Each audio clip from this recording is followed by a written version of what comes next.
Assalamualaikum warahmatullahi wabarakatuh. Wah, nggak terasa ya, kita sudah masuk ke bulan Februari di tahun 2023. Nah, teman-teman gimana nih kabarnya? Semoga teman-teman dalam keadaan sehat, dalam kondisi yang happy, dan juga rizkinya melimpah dan berkah ya. Amin.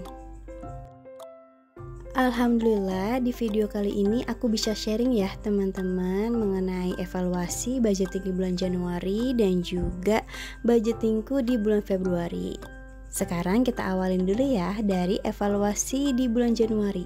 Nah, di bulan Januari ini ternyata pengeluaranku nggak terlalu banyak ya teman-teman, karena memang di bulan Januari ini aku dan si kecil kan pulang kampung ya, karena nemenin simbahku yang habis operasi. Sedangkan pas suami selama hampir 2 minggu lebih ada di lapangan, jadi dia dinas, makanya pengeluarannya nggak terlalu besar nih teman-teman. Untuk sisa anggaran ada sekitar 1.300.000-an ya teman-teman. Wah, alhamdulillah banget. Nah, sebelumnya di awal bulan aku sudah sempat mengisi sinking fund, jadi sisanya langsung nih aku masukin di akhir bulan. Pertama yang aku isi pasti untuk dana lebaran dulu teman-teman. Di awal bulan Januari kemarin aku kan sudah menyisihkan Rp150.000. Nah, di akhir bulan ini alhamdulillah aku bisa menyisihkan Rp250.000. Jadi totalnya untuk dana lebaran bisa nabung Rp400.000. Alhamdulillah ya. Kemudian aku nabung nih recehan 2.000-an. Di sini ada 4 lembar jadi 8.000 ya. Nah, kebetulan karena memang aku sudah menukarkan uang 2.000-an, ternyata sudah sampai 200.000. Wah, nggak terasa banget ya. Padahal ngumpulinnya cuma dari receh 2.000-an. Kalau misalnya kita konsisten untuk terus ngumpulin, ternyata bisa juga jadi ratusan ribu. Selanjutnya adalah sinking fund pajak motor. Wah, ini adalah pengeluaran wajib di tiap tahunnya ya teman-teman. Jadi alangkah baiknya untuk menyiapkan dana pajak motor ini jauh-jauh hari. Alhamdulillahnya sudah terkumpul 200.000 dan bulan ini aku bisa menyisihkan uang 100.000 nih untuk pajak motor. Jadi masih 200.000 lagi ya supaya bisa mencapai goals. Oh iya teman-teman, sebelum aku mengisi sinking fund, aku sudah punya daftar prioritas nih, sinking fund mana sih yang lebih penting dan juga berapa nominal yang bisa kita isi, supaya kita nggak bingung ya teman-teman untuk mengisi setiap sinking fund kita. Apalagi aku punya banyak sinking fund teman-teman, mulai dari lebaran, kemudian ada pendidikan anak, ada untuk liburan atau healing, kemudian ada juga untuk challenge 3 juta. Wah, pokoknya banyak banget nih. Makanya aku harus punya daftar sinking fund prioritas dari yang paling urgent atau penting sampai yang bisa ditunda gitu ya. Pasti rasanya senang banget semisal ada sisa anggaran setelah kita evaluasi di akhir bulan ya. Nah, tapi jangan sampai teman-teman yang belum ada sisa anggaran merasa kecewa, merasa gagal budgeting. Karena menurutku keberhasilan budgeting itu di saat uang kita itu cukup untuk memenuhi kebutuhan kita. Untuk saving itu bisa diatur dan sebenarnya sesuai kemampuan aja, jadi nggak usah dipaksa. Yang penting kita nggak perlu berhutang dan menyusahkan orang lain. Jadi dulu sebelum aku budgeting, aku tuh ngerasa boros banget karena memang aku nggak bisa saving teman-teman. Sedangkan setelah aku mulai budgeting, aku belajar untuk mengatur uang, ternyata aku sadar, wah ternyata selama ini pengeluaran itu nggak terkontrol dan harusnya sebagai perempuan ini ya yang katanya ibu negara di dalam rumah tangga seharusnya bisa ya punya keterampilan untuk mengatur keuangan supaya keuangan itu nggak berantakan dan juga sebagai usaha untuk menyiapkan masa depan yang lebih baik. Ada beberapa temenku yang merasa, wah ribet banget ya harus budgeting tiap bulan dan juga mencatat setiap pengeluaran. Padahal kalau mereka tahu gimana sih serunya budgeting pasti mereka ketagihan, karena aku pribadi yang awalnya nekat untuk memulai budgeting, untuk mengatur keuangan, pertama kali memang kaget, tapi ternyata manfaatnya banyak banget. Bahkan bonusnya adalah bisa nabung dari sisa receh, dan itu seru banget. Maka dari itu aku termotivasi untuk sharing ke teman-teman semua pengalaman budgetingku dan bagaimana aku bisa menabung dari sisa uang belanja. Wah, itu senang banget. Dan mohon maaf ya teman-teman kalau ada teman-teman yang merasa tersinggung atau tidak suka dengan videoku. Jadi bisa di skip aja ya.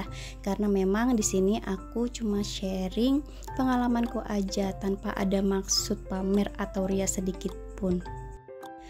Nah, untuk ibu-ibu rumah tangga di luar sana seperti aku yang katanya nggak berpenghasilan tapi tetap pengen punya tabungan sendiri, bisa banget Bu, kita itu mengumpulkan dari sisa uang belanja, receh-recehan mulai dari 500, 1000, 2000, 5000 dan seterusnya.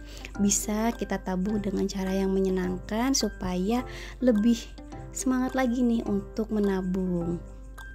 Dengan kita konsisten menabung walaupun dari nominal receh ya Bu, wah ternyata bisa banget terkumpul dari ratusan ribu sampai jutaan rupiah, karena memang aku juga sudah membuktikannya ya, alhamdulillah.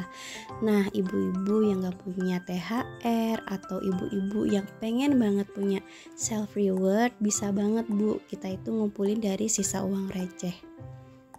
Kita sering lihat kan ya di berita bahwa ada orang yang bisa beli motor, beli mobil itu pakai duit koin. Wah, itu keren banget gak sih?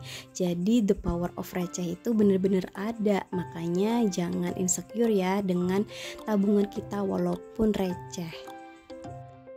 Selain menabung dengan media binder dan ditaruh di ziplock, aku juga coba pakai media amplop nih teman-teman, biar semakin semangat lagi. Di sini targetnya adalah 250.000 dulu aja, jadi nggak usah gede-gede banget, apalagi teman-teman yang baru mau mulai menabung.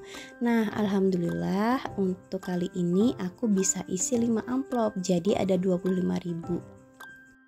Dan ternyata setelah aku cek toples yang isinya amplop ini nomornya nggak berurutan ya teman-teman, karena aku ingat banget waktu itu anakku ini mainin amplop-amplopnya, makanya langsung dimasukin aja deh ke toplesnya. Setelah semua sinking fund terisi, jangan lupa untuk menyimpannya di tempat yang aman ya teman-teman. Nah, di sini aku mau cek dulu nih teman-teman sinking fundku yang sudah finish.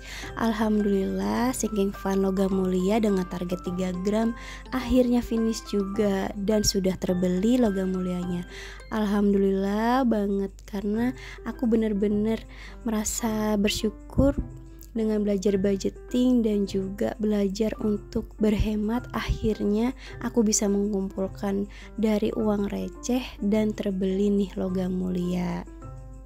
Selain tabungan logam mulia yang aku kumpulkan dari sisa uang receh, aku juga menabung nih untuk dana pendidikan si kecil.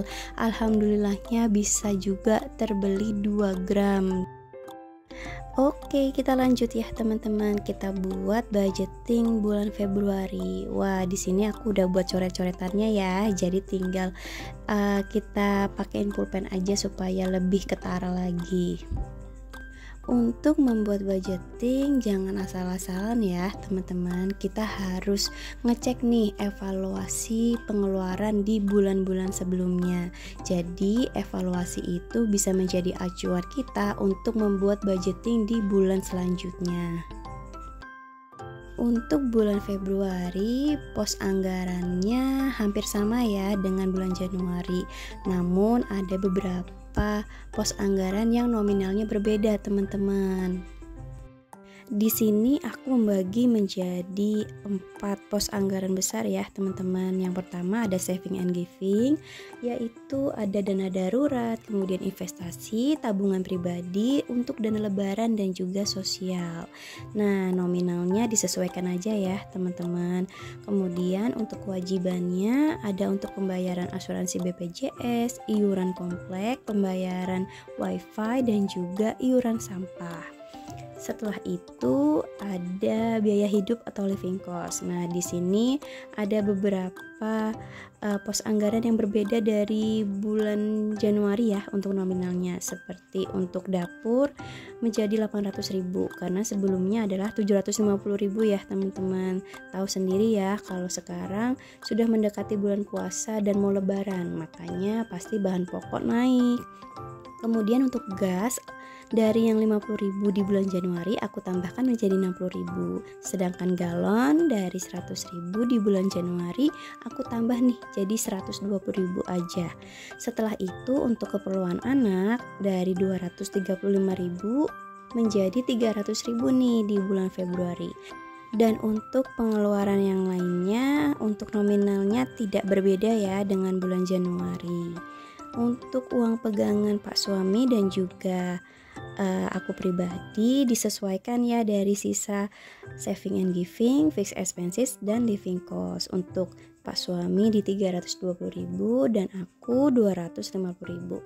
Nah, yang terakhir adalah aku selalu membedakan pembayaran dengan cash dan juga cashless supaya lebih mudah untuk bertransaksi ya.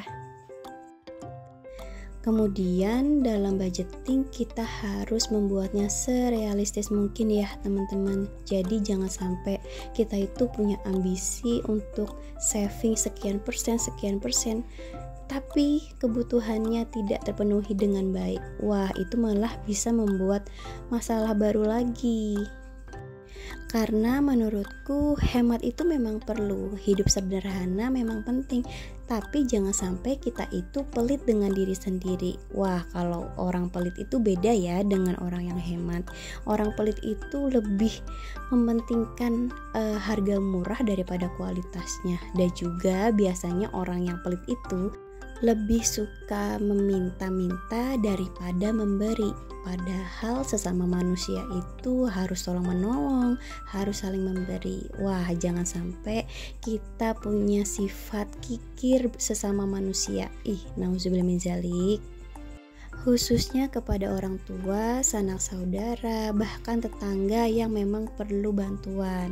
Jadi kita jangan sampai pelit ya. Bisa banget kok bersedekah itu dengan memberikan baju ataupun barang-barang yang masih layak pakai. Nah, kalau orang tua menurutku ya, walaupun mereka nggak minta dikasih, tapi sebagai anak dan aku juga sebagai menantu biasanya lebih senang memberikan barang. Jadi kita nggak setiap bulan ngasih, cuma kita mengumpulkan uang untuk membelikan barang yang sepertinya mereka perlu. Alhamdulillah, sampai di sini dulu ya videoku yang cukup panjang, mulai dari evaluasi budgeting Januari sampai budgeting Februari nih. Terima kasih ya untuk teman-teman yang sudah setia menonton. Semoga ada manfaat yang bisa diambil dan teman-teman bisa termotivasi untuk belajar budgeting. Wah, semangat terus ya. Oke, see you on the next video teman-teman semua. Bye.